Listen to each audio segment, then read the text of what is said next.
RAG helps AI answer from trusted knowledge by combining embeddings, vector search, retrieval, and LLM generation into one smart architecture. Let's begin with RAG as an architecture, not just a prompt. RAG helps AI answer from trusted knowledge instead of relying only on model memory.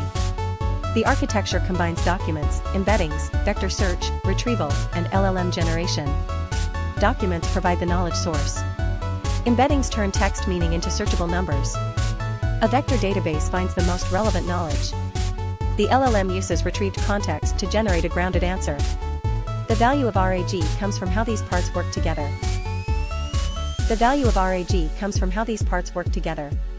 That sets up the roadmap for this video. We will first understand the problem RAG solves. Then we will break down the architecture step by step. We will explain documents, chunks, embeddings, vector databases, retrieval, and LLM generation.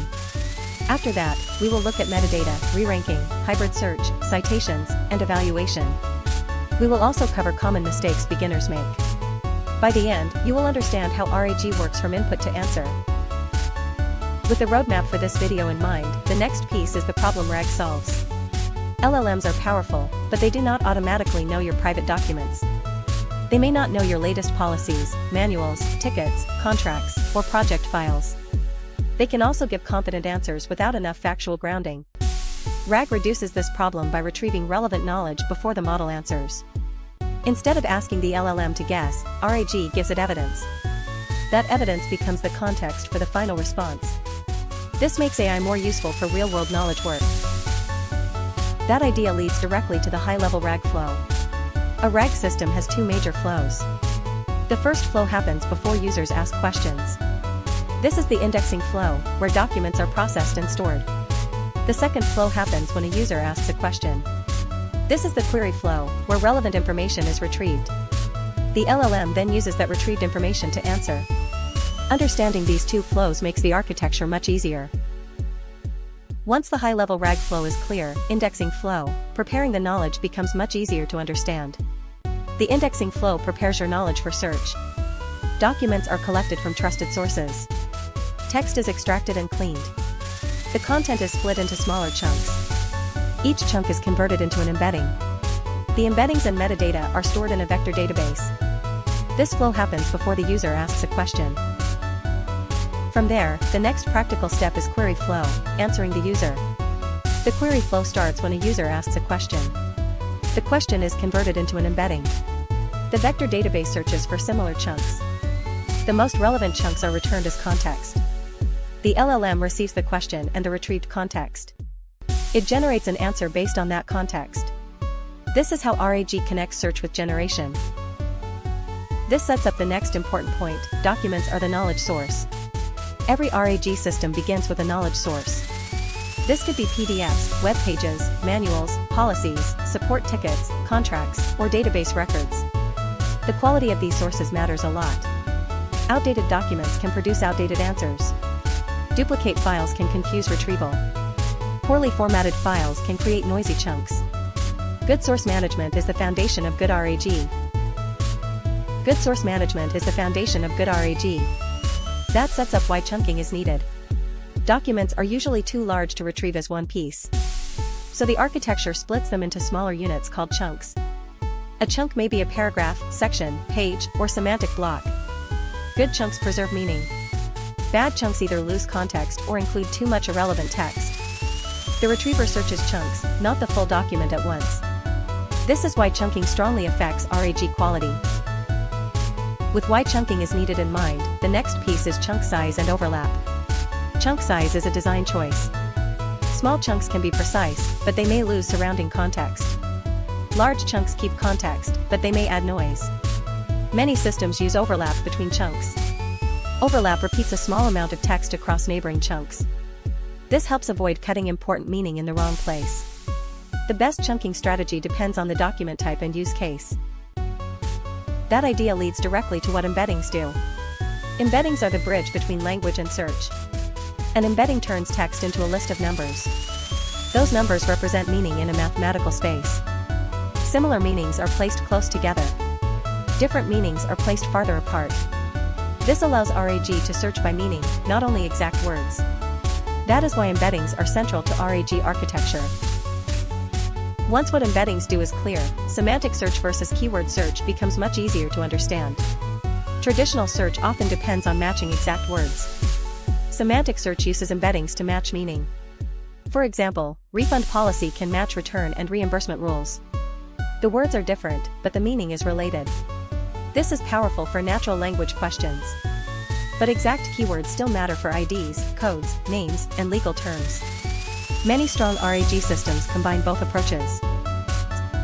From there, the next practical step is what a vector database does. A vector database stores embeddings. It also indexes them so similar vectors can be found quickly.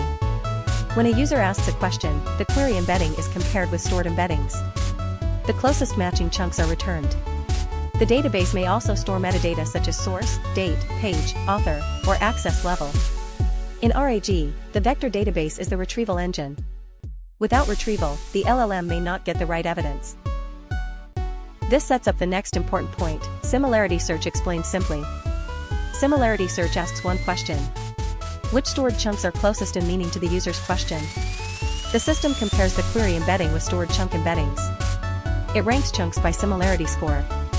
The top results are selected as possible context. This is often called top K retrieval.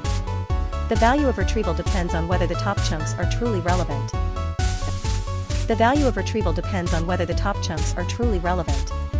That sets up metadata, makes retrieval smarter. Vector similarity alone is not always enough. Sometimes the system needs filters. Metadata can include country, department, product, version, date, document type, or permission level. For example, an HR policy answer may depend on location. A product manual answer may depend on model number. Metadata helps the retriever search in the right subset of knowledge. This reduces irrelevant context and improves trust. With metadata makes retrieval smarter in mind, the next piece is the retriever selects context. The retriever decides what evidence the LLM will see.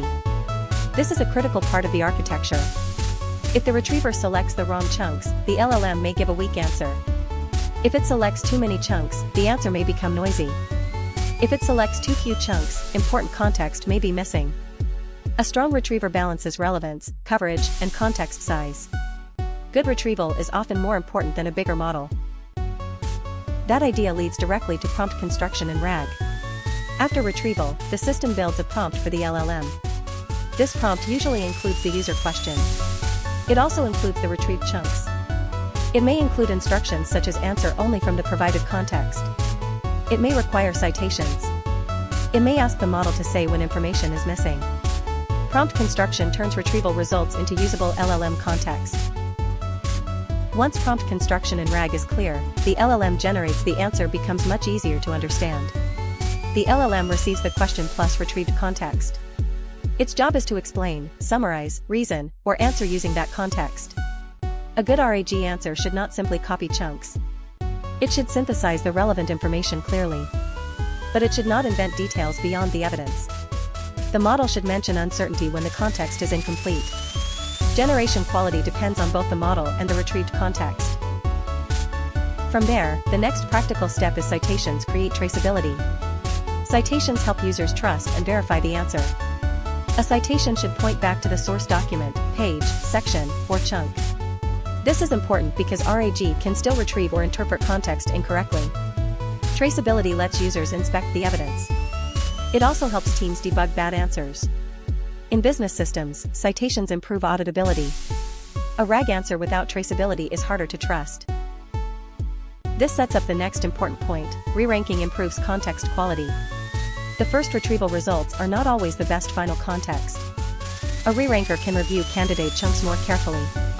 It scores which chunks are most useful for the specific question. Then it sends the best ranked chunks to the LLM. Re-ranking can improve accuracy when documents are similar. It can also help with complex or multi-part questions. This is a common improvement over basic vector retrieval.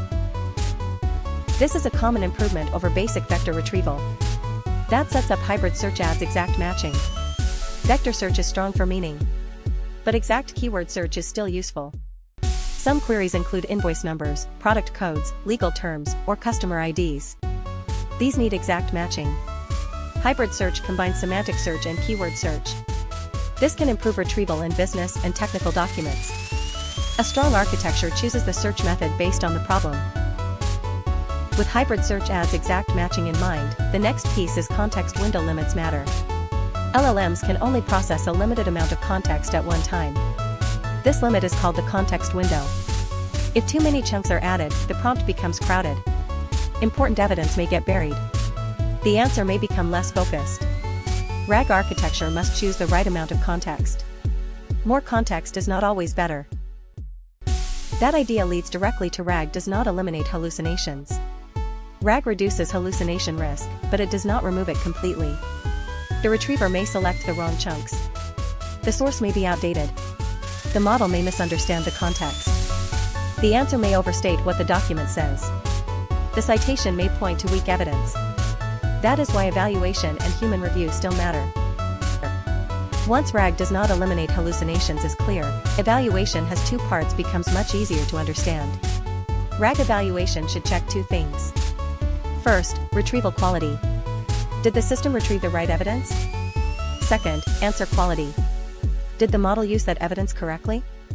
A bad answer may come from bad retrieval, bad generation, or both. Separating these problems makes the system easier to improve. From there, the next practical step is architecture for business use. In business, RAG architecture needs more than a vector database. It needs access control. It needs document version control. It needs audit logs. It needs monitoring. It may need human approval for high-risk answers. Production RAG is a knowledge system with governance. This sets up the next important point. Example, company policy assistant. Imagine a company policy assistant. Employees ask questions about leave, travel, expenses, or benefits. The system retrieves the right policy chunks. Metadata filters may use country, employee type, and policy version.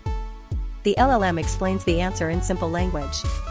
The answer cites the policy section. If the policy is unclear, the system routes the question to HR. If the policy is unclear, the system routes the question to HR.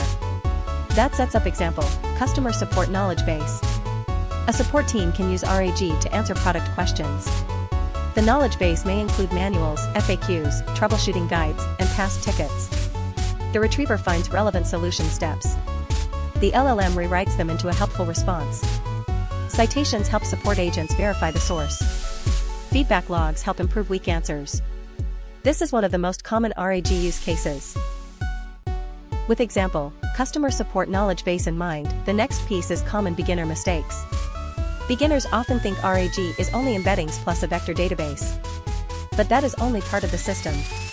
They may ignore document quality. They may use poor chunking. They may retrieve too much context. They may skip citations and evaluation. Good architecture requires careful design at every step. That idea leads directly to simple RAG architecture checklist. A beginner RAG architecture should include a clear use case. It should use trusted documents. It should have clean text extraction. It should use thoughtful chunking. It should create quality embeddings. It should store vectors with useful metadata.